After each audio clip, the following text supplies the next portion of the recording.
Suomessa olen asunut pitkään, yli 40 vuotta, ja Suomi on kohdellut minua hyvin.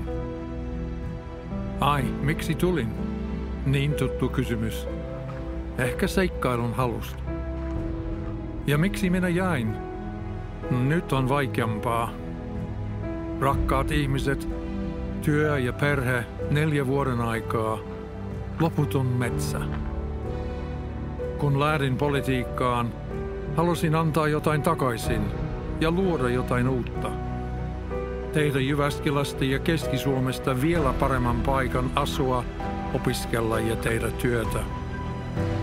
Horisontissa näkyy nyt mustia pilviä.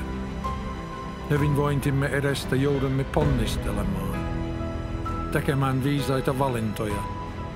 Siihen tarvitaan kokemusta ja näkemystä.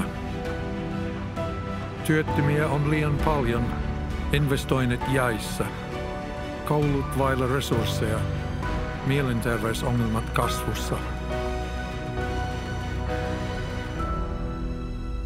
Nyt jos koskaan äänestämiseen kannattaa suhtautua vakavasti.